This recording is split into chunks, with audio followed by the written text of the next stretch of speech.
A publisher in the UK has announced it will only be for male authors. The internet's response was subdued and proportionate.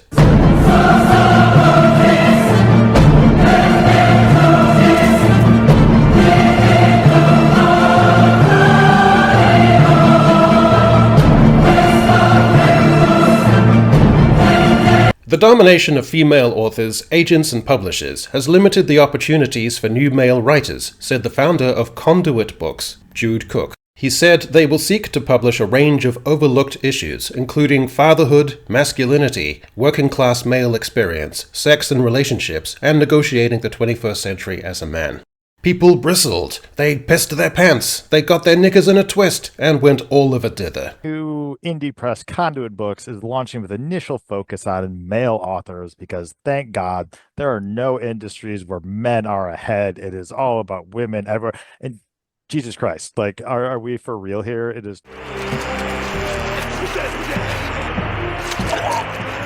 Author of lightweight genre fiction, Gabino Iglesias tweeted, "When will someone think of the men? Haha, love that the white part of white men was left out, but you can still smell it. Anyway, a place for men to publish mediocre literary fiction, because they've always struggled to get published, right?"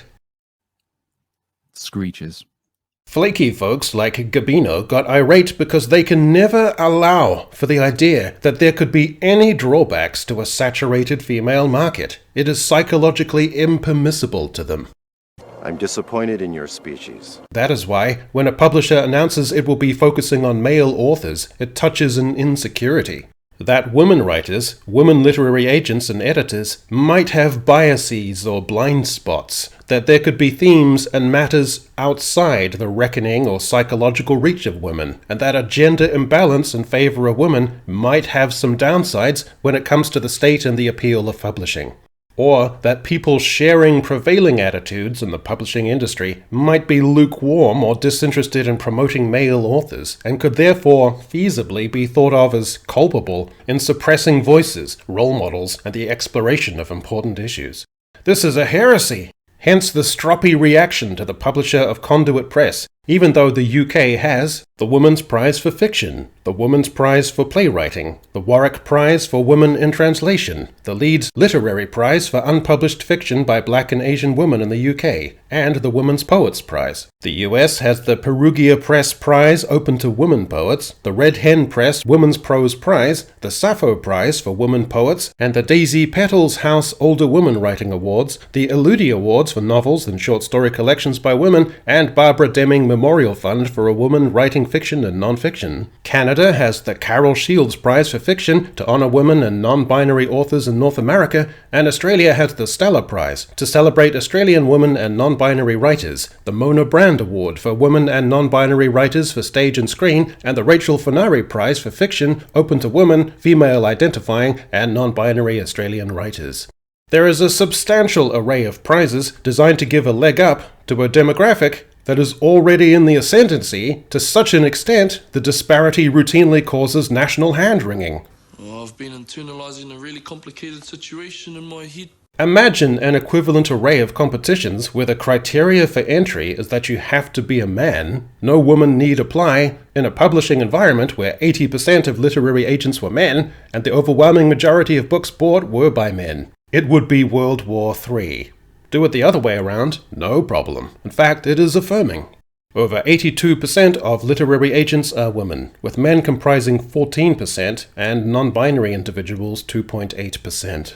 A 2023 survey by Lee and Low found that 71% of publishing's workforce overall are women and 21% are men. The Lee and Low study is actually hilarious, because the editorial analysis of the findings wants us all to solemnly reflect on the lagging number of women of color in the industry.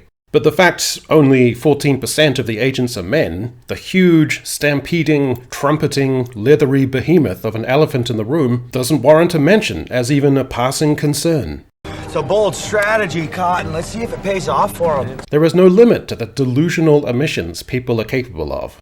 I suggest we should, as a culture, make a point of attributing less and less significance to all those fiction prizes strictly for women, as long as there is a massive disparity and gender imbalance in favor of women in publishing.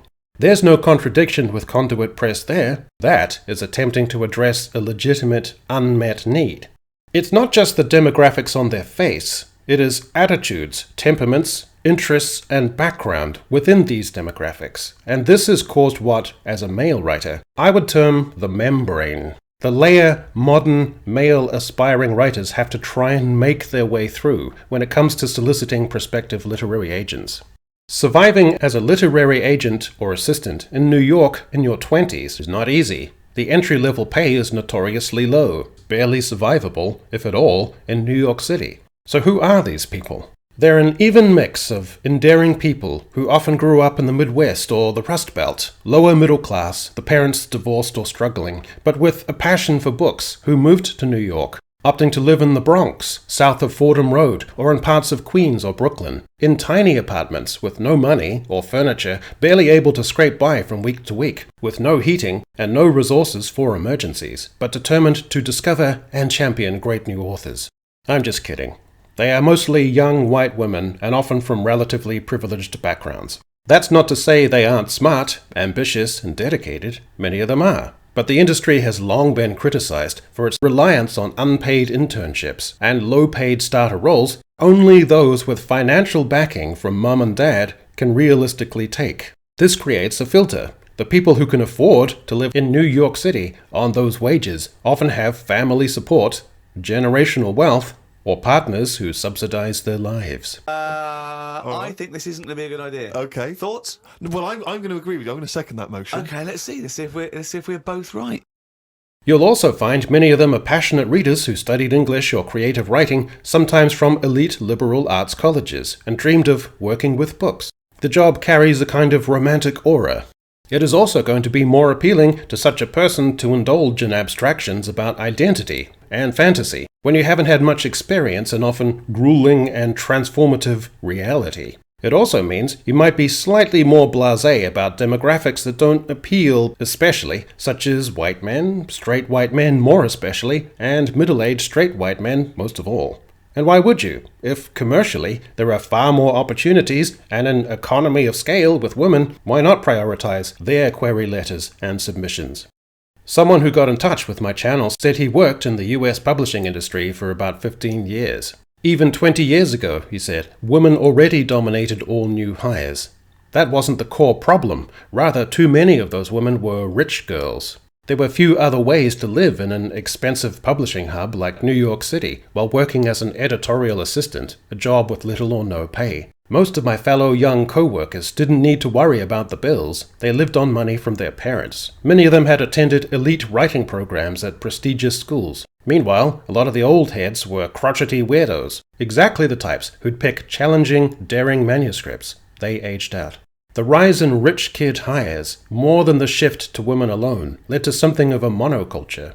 It's all rich kids writing and editing about rich kid problems. Few of us can relate. Why would a young, socially progressive, underpaid woman from a privileged background, immersed in a very identity-conscious literary culture, choose to champion a manuscript by a middle-aged man, especially if he's writing outside the bounds of trendy aesthetics or current discourse?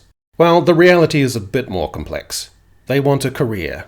Regardless of background, most agents want to sell books. If your manuscript is brilliant, distinctive, and saleable, it represents an opportunity. The gatekeepers may be young and plugged into certain cultural lanes, but they are also business people. If your work feels like it has critical or commercial potential, even if you're not the moment demographically, they may take notice, but it might need the text alluding in some way to their interests, or that it frames identity or socio-cultural issues in certain ways. For male authors, rather than simply being a good manuscript per se, it will involve having to offer something that's impossible to ignore, that can win over a literary agent, even if she's 27 and went to Barnard.